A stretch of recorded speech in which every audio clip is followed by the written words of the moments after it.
Hi LCHF, എല്ലാവർക്കും സുഖമല്ലേ? ഇന്ന് ഞാൻ പുട്ട് പാക്കിൻ്റെ റിവ്യൂ വീഡിയോയുമായിട്ടാണ് വന്നിട്ടുള്ളത്. ആദ്യം നമുക്ക് ബദാം പുട്ട് എങ്ങനെയുണ്ടെന്ന് നോക്കാം. മെയിൻ ആയി കോളിഫ്ലവറും സപ്പോർട്ടിംഗ് ഇൻഗ്രീഡിയൻ്റായി ബദാം ഫ്ലവറും പിന്നെ ചെമ്മീൻ മസാലയും വെച്ച് തയ്യാറാക്കിയ ബദാം പുട്ട് ഞാനിവിടെ കഴിച്ചു നോക്കുകയാണ്. നല്ല ഷേപ്പായിട്ടിരിക്കുന്നുണ്ട്. ഞാൻ ഉണ്ടാക്കുമ്പോൾ പറഞ്ഞ പോലെ പൊടിഞ്ഞു പോയിട്ടൊന്നുമില്ല. നല്ല കട്ടിക്ക് തന്നെയാണ് ഇരിക്കുന്നത്. നല്ല ആവി പറക്കണ ചെമ്മീൻ പുട്ടാണ്. ചെറു ചൂടോടു കൂടി കഴിച്ചു നോക്കാം. നല്ല ടേസ്റ്റുണ്ട്. ഇതിൽ ബദാം പൊടിയും കോളിഫ്ലവറും ആണെന്ന് തോന്നുകയേ ഇല്ല.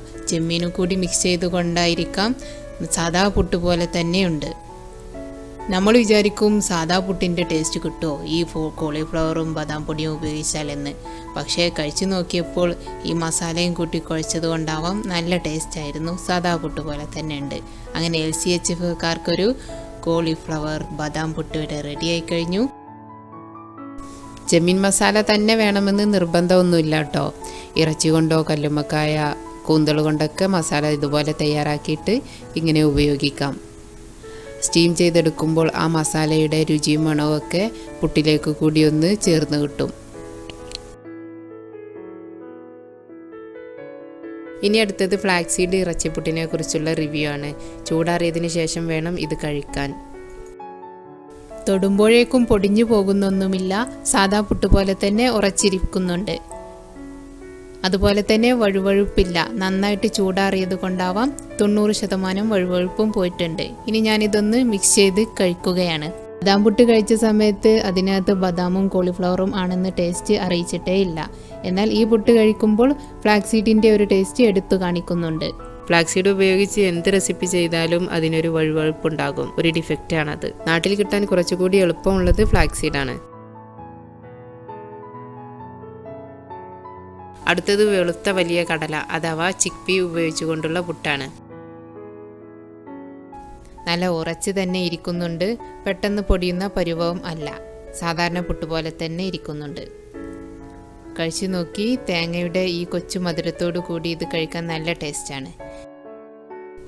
ഇതിലേക്കിപ്പോൾ ഞാൻ വേറെ കറിയൊന്നും എടുത്തിട്ടില്ല. വെജിറ്റേറിയനായ ആൾക്കാർക്ക് ഇത് ഇങ്ങനെ കഴിച്ചു നോക്കാം. വെജിറ്റബിൾ കറി എന്തെങ്കിലും മിക്സ് ചെയ്ത് കഴിക്കുകയും ചെയ്യാം. എളുപ്പത്തിന് വേണ്ടി രാവിലെയൊക്കെ കഴിക്കുമ്പോൾ ഒരു സ്പൂൺ നെയ്യ് കൂട്ടി കുഴച്ച് കഴിക്കാം. അതിലൂടെ നമുക്ക് ഒരുപാട് സമയം എനർജി കിട്ടും. ചിക്പി ഫ്ലോർ എന്ന് പറഞ്ഞാൽ സാധാരണ കടലപ്പൊടി അല്ല. നിങ്ങൾ വെളുത്ത വലിയ കാബൂളി കടല തന്നെ വാങ്ങിച്ചിട്ട് മില്ലിൽ പൊടിച്ചെടുക്കണം. ഇനി നമുക്ക് അടുത്ത പുട്ടിലേക്ക് പോകാം. കോളിഫ്ലവറും കോക്കനട്ടും മാത്രം ഉപയോഗിച്ച് തയ്യാറാക്കിയ പുട്ട് ഇവിടെ റെഡി ആയിട്ടുണ്ട്.